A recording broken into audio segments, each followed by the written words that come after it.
Halo semuanya, selamat datang di sesi bedah taktik. Hari ini kita bakal mengupas tuntas masa depan Manchester United untuk musim 2026-2027. Sebagai analis, tugas saya di sini adalah menerjemahkan rentetan data taktis yang rumit menjadi obrolan yang tajam, mendetil, tapi pastinya gampang banget untuk dipahami. Kita bakal membedah struktur tim ini dari dua sisi, mulai dari skema permainan di atas rumput hijau sampai realitas kantong klub di luar lapangan yang, jujur saja, cukup bikin geleng-geleng kepala. Agenda kita kali ini bakal bergerak secara dinamis dari gambaran makro ke mikro dan sebaliknya. Kita akan mulai dari visi taktis Michael Carrick, perombakan di lini tengah, peran vital Bruno, kebangkitan pemain muda, dan ditutup dengan realitas finansial klub saat ini. Langsung saja kita masuk ke pembahasan pertama, soal visi taktis Michael Carrick. Dia baru saja resmi dikontrak permanen bulan Mei kemarin, sebuah apresiasi yang sangat pantas setelah dia sukses membawa Setan Merah finish di posisi ketiga saat masih berstatus pelatih sementara. Tapi, euforia itu nggak bisa bertahan lama. Carrick langsung ditunggu pekerjaan rumah taktis yang lumayan berat di depan mata. Pertama, dia harus mencari cara untuk mengembalikan Lisandro Martinez dan Matthijs de Ligt ke ritme tim setelah cedera panjang. Dua bek tengah ini tuh ibarat fondasi utama pertahanan United. Selain urusan lapangan, ada juga urusan ruang ganti.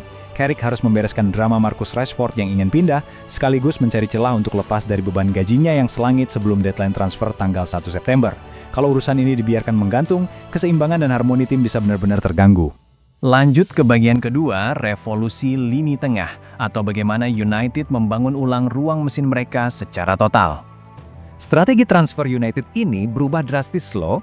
Dari yang awalnya hobi mengejar nama-nama elit, sekarang mereka lebih memilih perburuan cerdas yang lebih ekonomis. Lihat saja transisinya, ini kontras banget. Mereka melepas Casemiro, gelandang veteran yang sudah mengantongi 5 trofi Liga Champions. Lalu siapa penggantinya? Andre Santos, pemuda 22 tahun seharga 48 juta pound sterling dari Chelsea. Yang menarik dari kacamata taktik, Santos ini tipe pemain yang memang spesifik, lebih suka bermain sangat dalam di posisi nomor 6. Jadi kelihatan banget kalau Carrick menginginkan seorang gelandang jangkar muda yang bisa mengatur tempo permainan langsung dari area pertahanan sendiri. Nah, untuk menemani Santos, mereka menarik Youri Tielemans menggunakan klausul rilis yang cuma 35 juta pound sterling. Ini pembelian yang sangat cerdik. Tielemans itu tipe pemain yang selalu bersinar dan tahu caranya main di laga-laga besar. Belum cukup sampai di situ, mereka juga lagi menekan keras untuk mendapatkan Carlos Baleba dari Brighton di angka yang fantastis, sekitar 75 juta pound sterling. Bayangkan, 3 pemain dengan profil berbeda ini digabungkan untuk menciptakan lini tengah yang solid secara defensif, tapi juga sangat proaktif dalam mendistribusikan bola. Setelah lini tengah aman, sekarang kita geser ke sektor ketiga. Kita akan membahas Bruno Fernandes, sang motor serangan utama di sepertiga akhir lapangan. Musim lalu Manchester United itu memimpin seluruh Premier League dengan total 596 tembakan. Dan kalau kita bedah datanya, kelihatan banget ada jurang kualitas yang lumayan gila di dalam skuad ini. Bruno membuktikan kalau dia itu nyawa mutlak tim dengan menciptakan 136 peluang. Jumlah ini jauh sekali meninggalkan rekan setim terdekatnya seperti Bryan Mbeumo yang cuma ada di angka 47 atau Matheus Cunha di angka 34. Benar-benar tidak bisa dibantah, seluruh skema serang Carrick itu bertumpu penuh pada visi magis pemain Portugal ini. Tapi masalahnya begini, Bruno bakal menginjak umur 32 tahun di awal September nanti.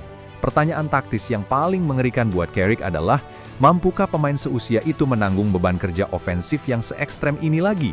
Apalagi musim lalu dia juga melepaskan 85 tembakan sendiri.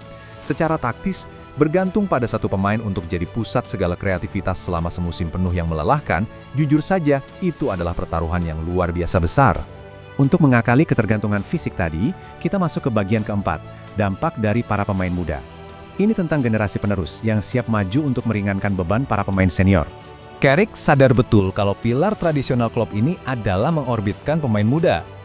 Coba deh kita lihat perjalanan Chelsea, pemain sayap mungil berumur 19 tahun, jebolan akademi nomor 256. Kurva pembelajarannya ini lumayan gila dan sangat dramatis. Dia bermain di bawah asuhan 3 manajer berbeda hanya dalam waktu singkat. Sempat debut bersama Amorim, 18 hari kemudian tampil untuk Fletcher, 4 hari setelahnya malah kena kartu merah di FA Cup. Dia sampai menepi 5 bulan sebelum akhirnya kembali dan mendapat tempat di bawah asuhan Carrick. Dinamika pemain muda seperti Lacey ini bakal jadi amunisi taktis yang krusial banget dari bangku cadangan. Selain pintar meracik taktik, Carrick ini juga punya kemampuan main manajemen dan empati yang luar biasa. Coba lihat cara dia menangani Kobbie Mainoo, gelandang yang lihai banget membawa bola membelah pertahanan lawan. Waktu Piala Dunia kemarin, Thomas Tuchel entah kenapa malah menyimpan Maino di bangku cadangan, padahal Inggris lagi kewalahan melawan Argentina.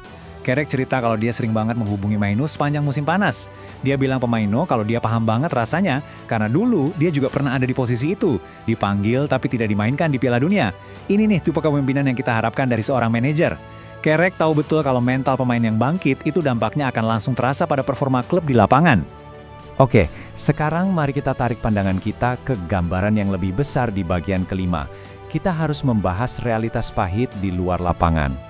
Alasan kenapa kita harus membahas hal ini adalah karena apa yang terjadi di atas papan taktik itu dipengaruhi banget sama tekanan raksasa dari sisi administrasi. Bayangkan saja satu angka ini, 1,3 miliar pound sterling. Yep, itu total utang klub saat ini. Sebuah realitas finansial yang bikin kita paham kenapa strategi transfer mereka sekarang berubah menjadi perburuan pemain cerdas dengan harga miring, seperti yang kita bahas di awal tadi. Angka utang yang mencekik ini benar-benar membatasi keleluasaan Sir Jim Ratcliffe untuk menyuntikkan dana investasi guna merombak skuad. Dan anehnya, di tengah tumpukan utang yang menggunung itu, klub malah punya ambisi raksasa lain. Mereka berencana membangun stadion baru berkapasitas 100.000 kursi yang letaknya hanya 350 meter dari Old Trafford. Proyek yang diklaim sebagai proyek masuk akal, ini diproyeksikan butuh biaya sekitar 2 miliar pound sterling dan ditargetkan selesai di tahun 2035.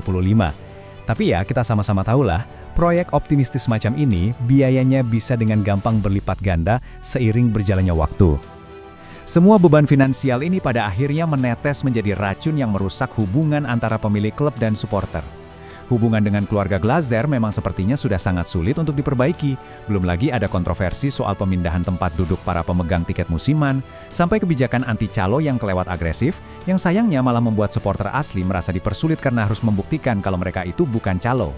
Kisru-kisru semacam ini bikin atmosfer jadi toksik, dan sering banget menutupi kesuksesan taktis yang sebenarnya sudah susah payah dibangun oleh tim sepak bolanya di atas lapangan.